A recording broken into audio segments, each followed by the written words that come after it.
for our introduction. Are you ready, Mary Beth? One of our members told me she was interested in learning how to turn her printed books into audiobooks. So I invited Mary Beth Magee to be our speaker because I heard her give an excellent presentation on this subject at a conference. That was a number of years ago, so I'm sure it's even better now because she continues to lead workshops. She is an author of Cozy Southern Mysteries, children's books, devotions, and poetry. And so Mary Beth, why don't you just take a moment before you start your presentation and tell us a little bit more about yourself, your books, and any events you may have coming up. Great. Thank you so much. I appreciate it. And thank you for allowing me to be here today. Your group is very dear to me, even though I don't get to make it to the meetings. I love being with a Christian group, being around people who share my faith. All of my books come from a place of faith. They may not be overtly religious or,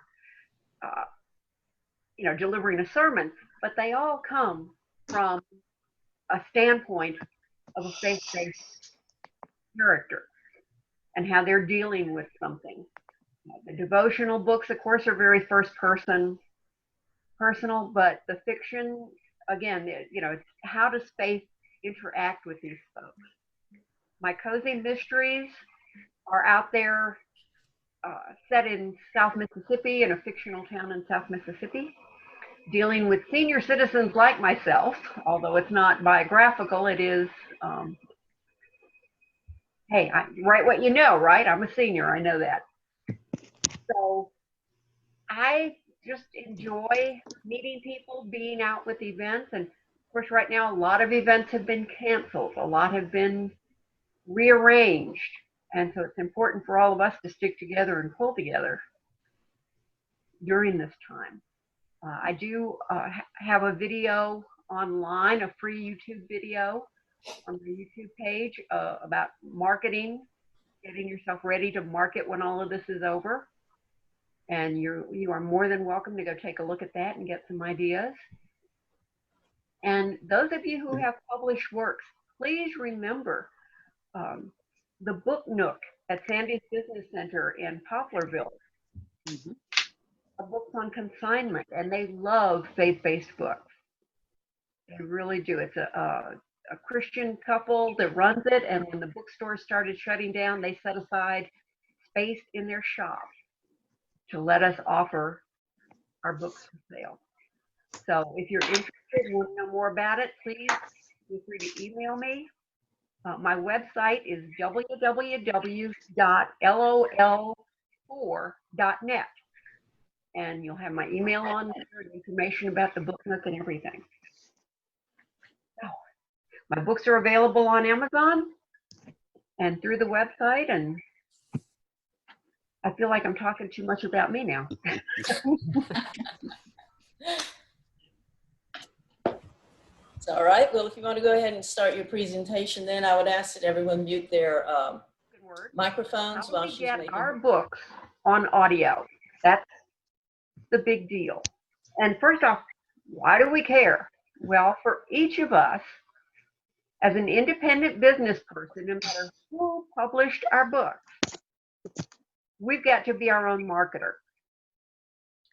We've got to maximize our sales potential and use each possible channel that we can out there. And the interesting thing about audiobooks is the competition isn't nearly as steep. Take a look at this. Now, I gathered this from Amazon this week. Right now, if I look on Amazon for all Christian books combined, it says, oh, well, there are over 100,000 of them. That's a lot of competition out there.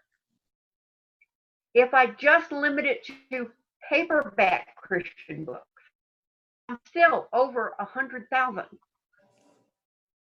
If I go to Kindle to look for Christian books, it's still over 60,000 that are in ebook form.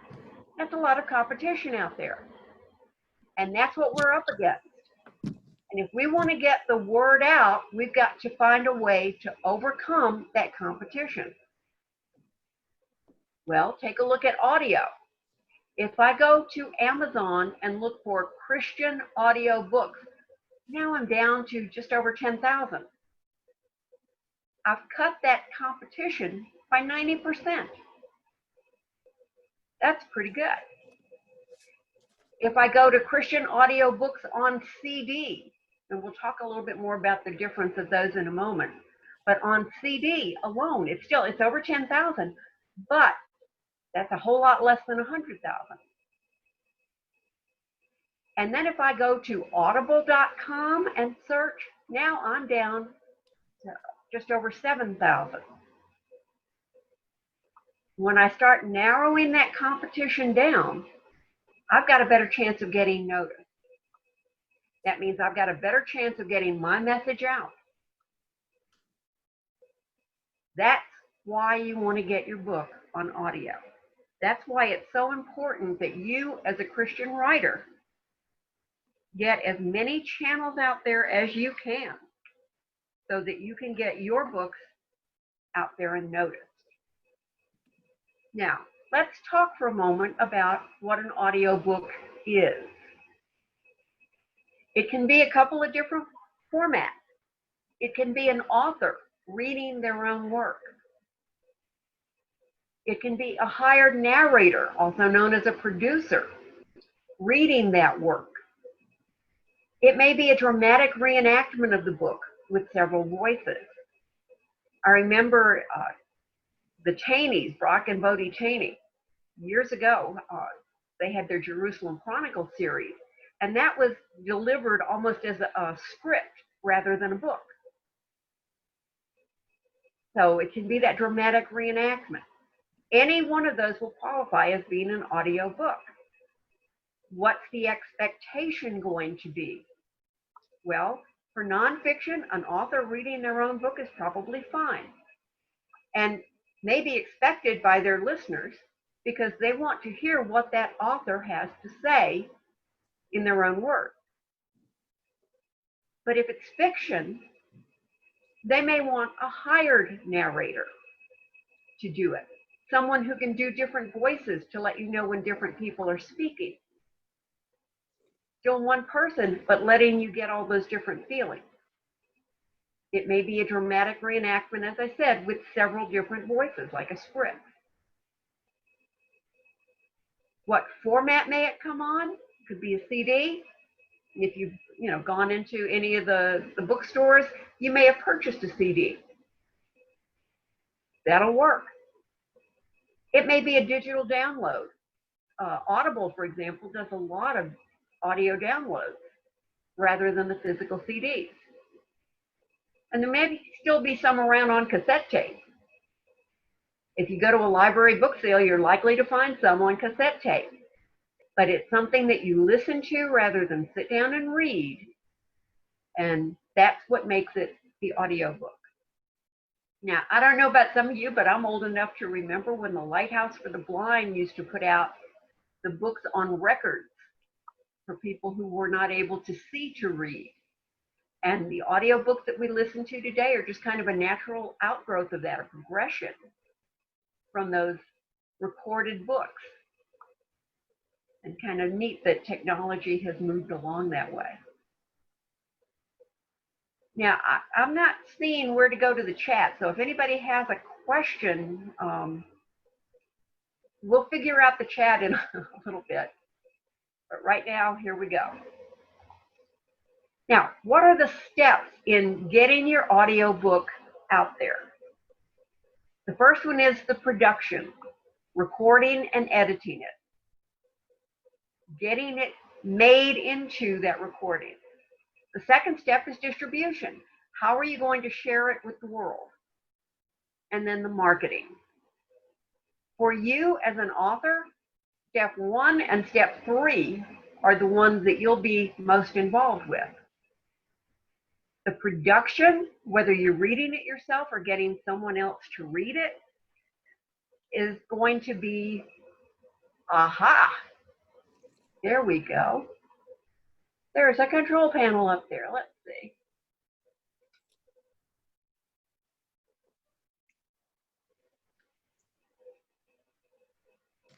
Oh, there you go. Tracy says that she was able to listen on her commute from Baton Rouge for work for a while.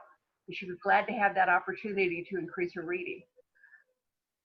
I'm in the same boat. I used to listen. I had a 45-minute commute, and I would listen all the way, you know, back and forth. It was a whole lot better than listening to what passed for music on the radio. The production part is where we'll begin, because this is the part that you're going to have a lot of choice in. First and foremost, make sure that you have the rights to do it. Okay, you want to make sure that you have the right to make those calls. If you're going through a traditional publisher, they may have the right to create the audiobook. So you want to make sure of that. But if they have not purchased the rights for that, then by all means go out there and do it yourself. So who are the players? You or a hired narrator, and then the production company that will physically make the recording. I've got a couple of names up there. Please don't feel like those are the only ones out there. They come and go like the wind. ACX and Kobo are probably two of the oldest out there. ACX is the audio production arm of audible.com, which is part of Amazon. Findaway Voices, Listen Up, these are all production companies. And the nice thing about those production companies is that's where you can go to find a narrator if you need a narrator. Now, how much is that going to cost you? And that can be a big question. I can only speak from my experience with ACX in terms of cost, but you can hire someone to do it, in which case you will keep all of the author's royalties on sales. Or you can do, as I did, on royalty share. I didn't have the money up front, and we're talking sometimes thousands of dollars to hire someone. One of the references I'll give you a little bit later talks about most of the narrators are members of a union that requires they get paid at least $250 per production hour. So if you're talking an 8-hour book, that's $2,000 to hire that narrator. With ACX, you have the option of putting your request out there for someone who will go royalty shares with you. You get to listen to the auditions to pick the narrator. It's not like you have to take whoever they send your way. You get to choose. You have total control. And that gives you the ability to go in and get the sound that you want, the accents, the perspective that you need for your story. With that, you split the royalty with them. So, you know, my theory is I'd rather have 50% of something than 100% of nothing. By sharing the royalty with my narrator, she is encouraged to put her best work out there. I'm encouraged to keep working with her. And the young lady that I found is an amazing woman who's from Zachary, which is kind of cool. She's originally from Zachary. She lives in Texas now, but her desire was she loves mysteries and was having trouble finding mysteries that were not offensive. And so she loved the idea of my cozy Christian mysteries. And so we've had a partnership that has worked for us. If you do a Google search for audio books, you'll find all kinds of production companies. Please do yourself a favor, check with their Better Business Bureau. They come and go, as I said, just like the wind. ACX and Kobo have been out there a while. They've got a track record. Not all of them do. So just be real careful before you get out there. There are specific options. As I said, you can record it yourself. You can hire that professional narrator that you pay by the hour. You can do royalty share with a narrator if you're on a company that will let you do it. But no matter which option you use for recording it, you want to make sure that it meets the company's requirements. You've got to record all of the title and front matter. It's not just a matter of, oh, this is Death in the Daylilies by Mary Beth Magee, and start reading. The front matter, your copyright, your what year, what date, what company, all of that is almost a separate chapter. And individual segments that are usually your chapter divisions, you have to record in a quiet place with no background sound. You want to make sure that you've got,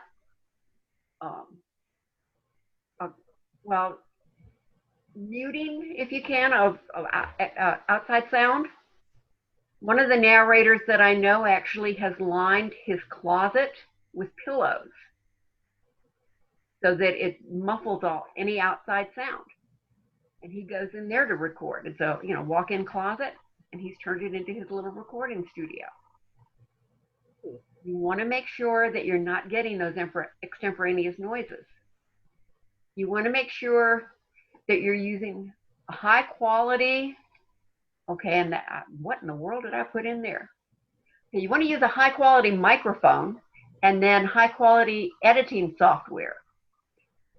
I have to go back and correct that one, You want to make sure that you get rid of a lot of the ums and the gaps.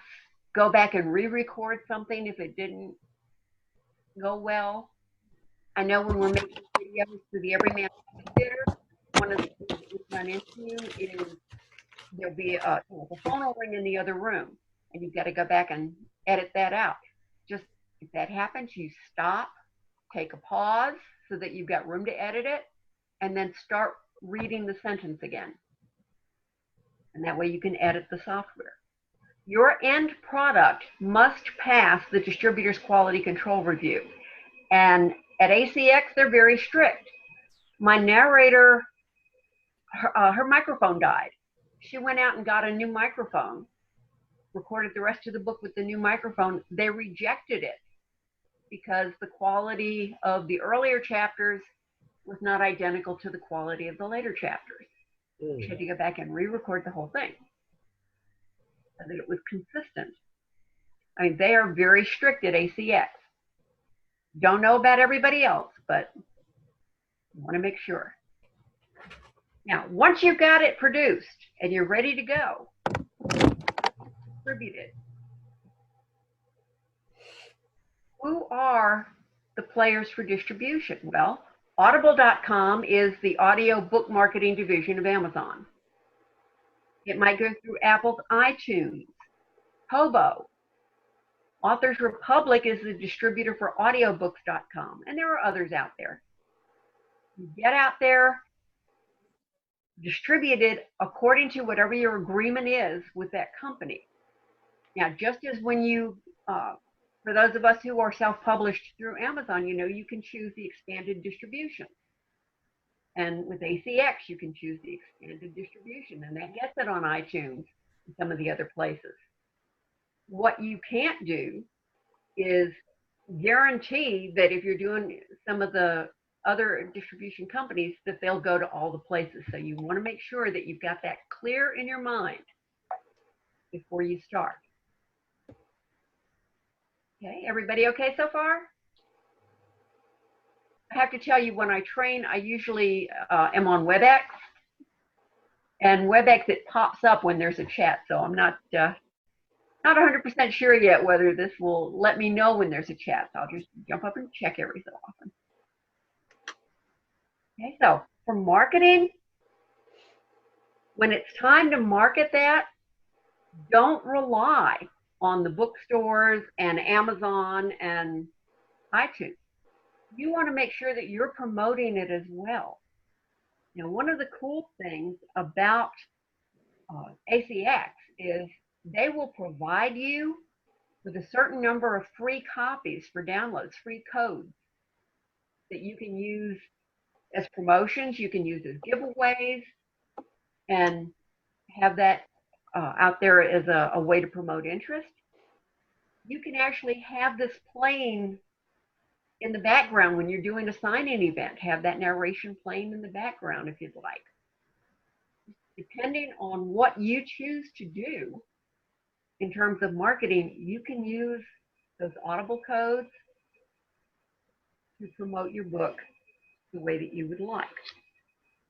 Okay? Now, you know, there are lots of ways out there for you to market. Do it as a, you know, on your social media, you can say, okay, everybody that puts a comment on this article will be in a drawing for a free audiobook. And if you're with CX and they gave it to you for free, well then, you know, you're not even out any money, which is kind of cool. You can get them at cost. And that's one thing we haven't talked about yet is cost. On most of these sites, they will determine what the cost is. You know, it's not like you could say, okay, I want to charge this much for it.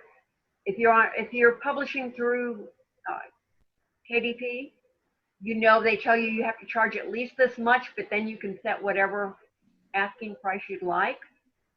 With the audiobooks, it's a little bit different because they are having to manufacture the CDs for people who order CDs, to manage the downloads.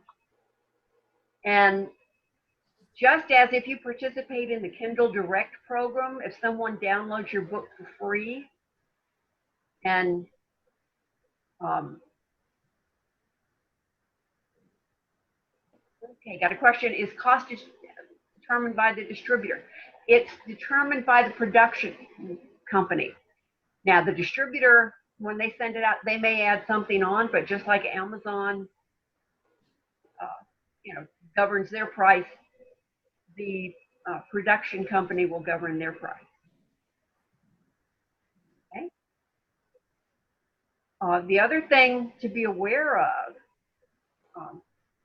is that they may put it in their, especially Audible, in their program where you belong for a monthly fee, just like that Kindle Direct program. And if someone downloads it and listens to it through that program, you're not going to get a purchase price, but you'll get a royalty on it, you know, as if they had bought it. So it's not going to show up as a sale, it's going to show up as a download, a rental. But you still get paid for it. So it's worth it to participate in that because a lot of people belong to that program so that they can just listen to all these books as much as they'd like.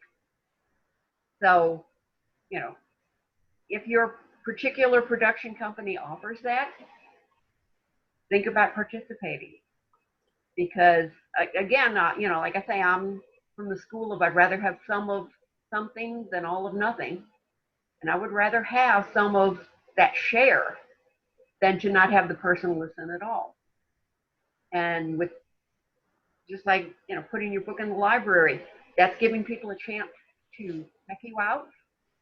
You may not be familiar with your work, so that then they may go buy it later. An unfamiliar name may not get purchased. Okay, so what kind of resources are out there to help you after this seminar is over? Well, there we go. These two sites offer some really good information about it. And I'm going to leave that up there a moment in case you wanted to jot it down. But the first one includes a calculator for estimating the cost of hiring a narrator. Remember I said it's about $250 an hour minimum? They will help calculate the hours. You put in the number of words in your book, and they'll calculate how many hours that would be of a finished book. Now, you're not paying for the production time. You're paying for the finished recording time. So if they mess up and have to go back and re-record something, you're not going to pay extra for that. It's just you're paying for that final product. But it'll give you an idea of what that would be. The second one is a couple of years old, but I put it up there because she has some really valuable insights into the whole process. Some of the sites that she talks about aren't there anymore. This written word article was this year. It's very current, but the Talia Newland article is not. It's a few years old, but her insights into what you should be thinking about are there, and they're very valuable.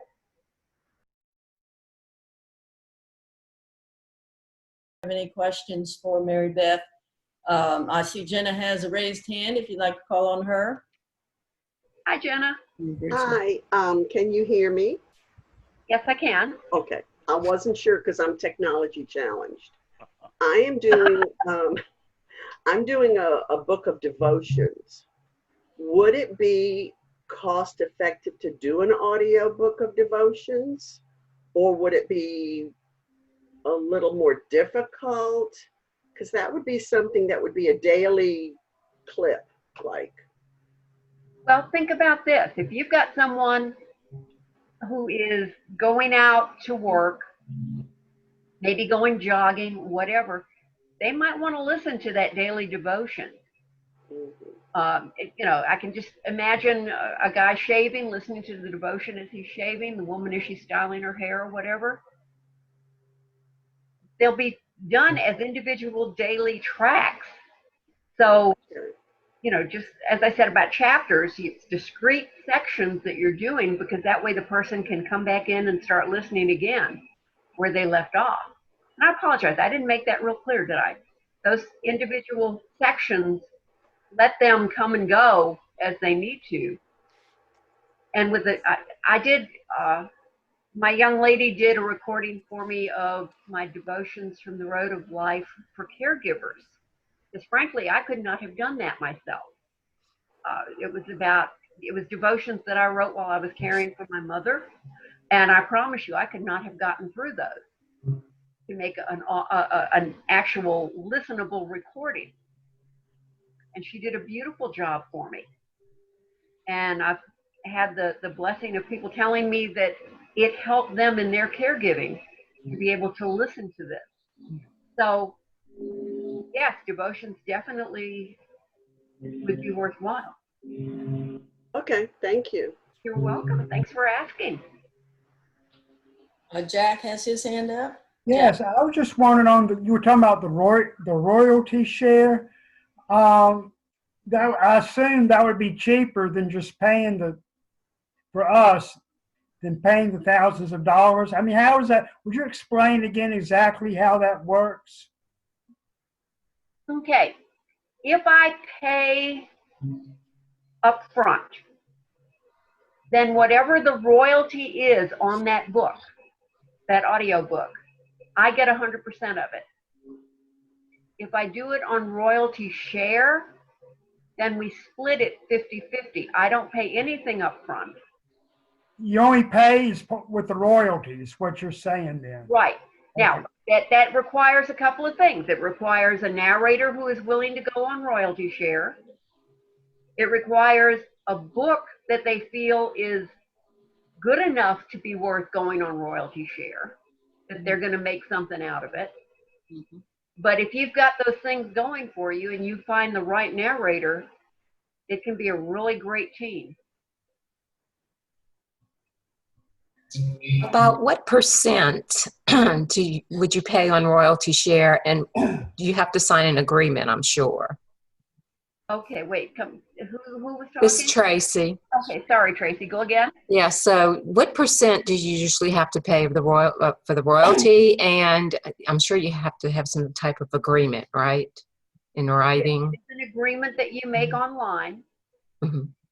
You set deadlines for when their work will be done for you to review. You review it and approve it before it goes to final production. You're in control the whole time. And that lets you, make sure that it's going to be satisfactory to you. The percentage is going to vary according to what production company you use. as far as what their royalty percentage is. But if you're doing the royalty share with ACX, it's a 50-50 royalty split, where if you're making $2 per book, they're going to get $1, you'll get $1. And that's a ridiculous amount, I know, but it was just for ease of explanation. Pam had her hand up. Did you have a question, Pam? I had two questions. I'm trying to remember what one of them was. The first one was one I can't remember. The second one is, if you wanted to say I wanted to contact a narrator directly. Let's say I wanted to hire your narrator that you work with. Could I hire her directly? No. You have Okay. to go to ACX because she is contracted with ACX. Okay, could I contact her prior to that and discuss it with her and then go through ACX to hire her? Yes, you could hire her through ACX, but you can't hire her outside of it.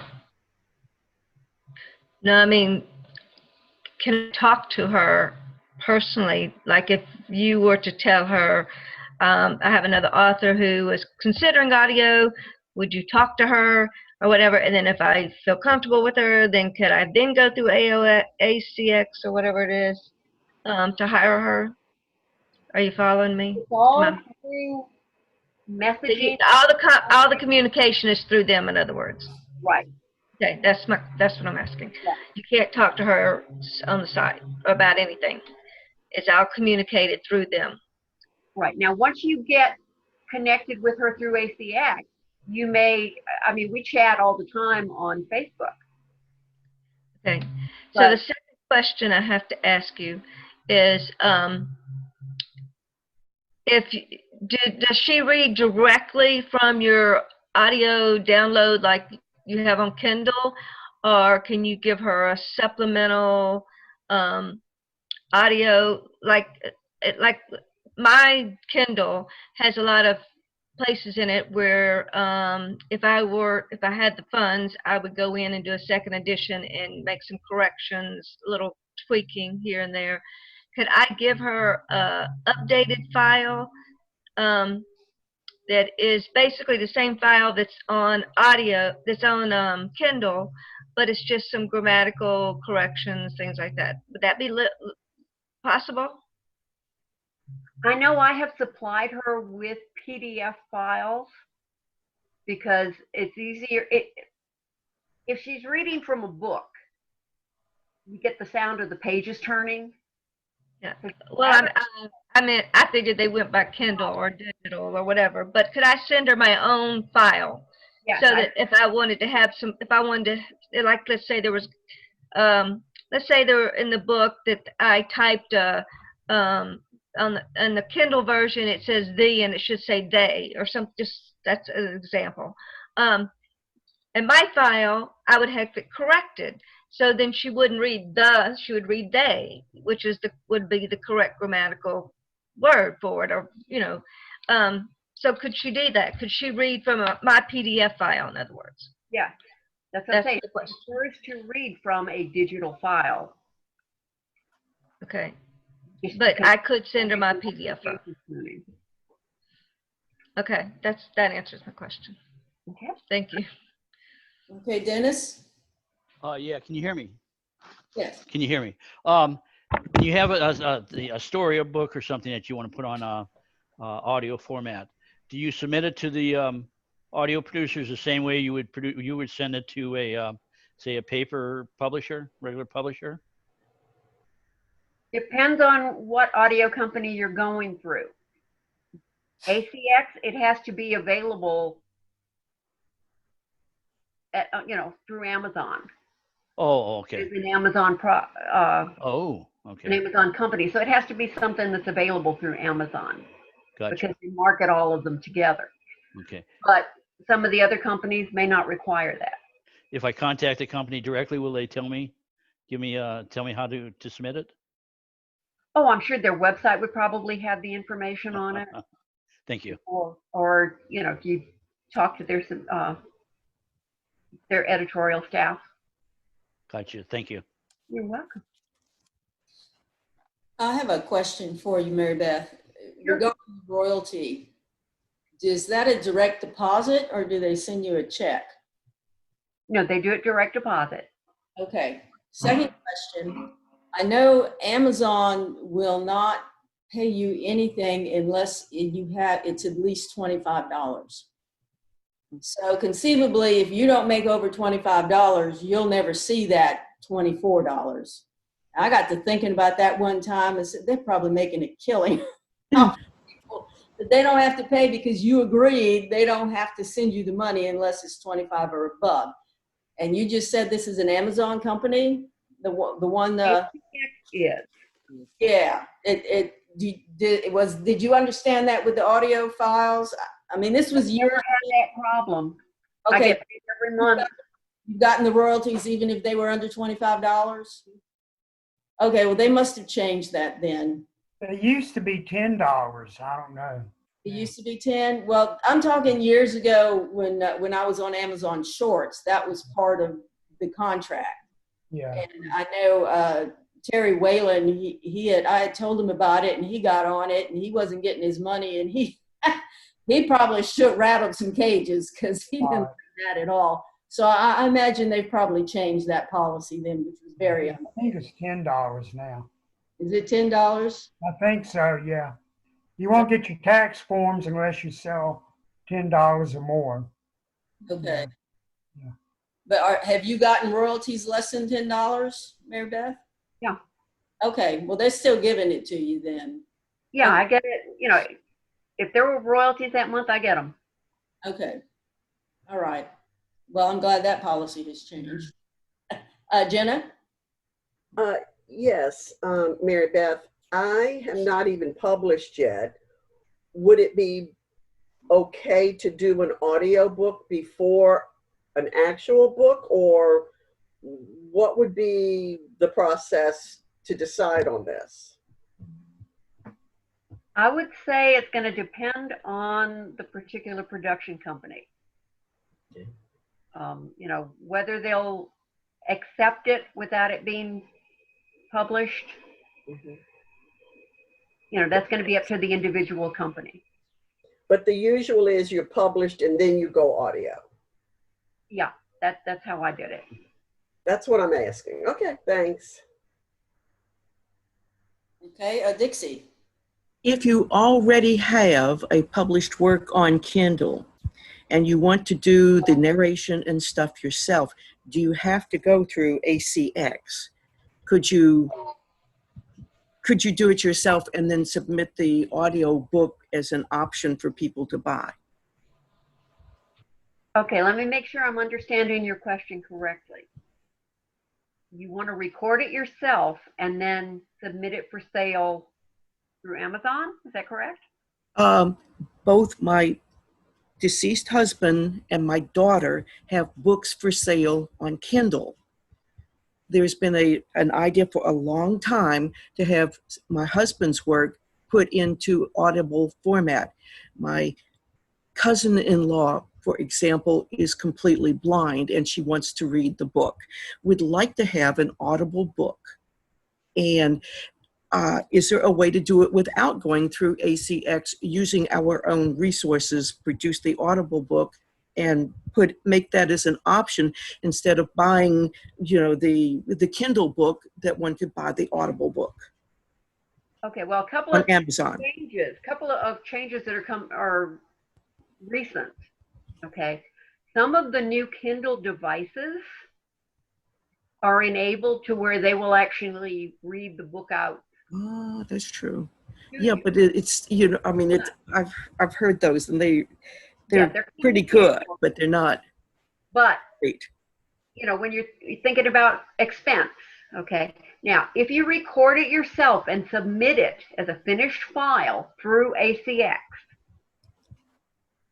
okay, you can do that, but again, it's got to meet their production requirements. So I can submit it. It's just that this particular route I'll still have to do it through ACX, and Well, okay, I mean, they go through some other production company, but whatever company you go through, they're going to want you to meet their production standards. So make sure that you're doing high quality recording.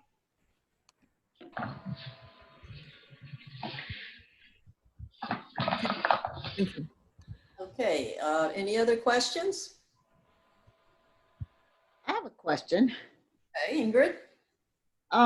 Who chooses if let's say you decide you want to use a narrator, who chooses this narrator? Do you get an option? You have A, B, C, or who chooses the narrator? At ACX, you ask for people to submit auditions, and you choose your narrator from that pool. Some of the other companies, may have their own setup for auditions. I'm not really sure. ACX is the company that I went with, and because of that, I can tell you how they work, and I love it. But I don't know every single company's route out there. Okay. All right. Thanks, Favorite. Okay, is everybody satisfied their questions? Okay, it looks like it. All righty. Well, I want to thank you very much for being with us today, Mary Beth. It was very Thank informative. you all so much for having me. I appreciate it.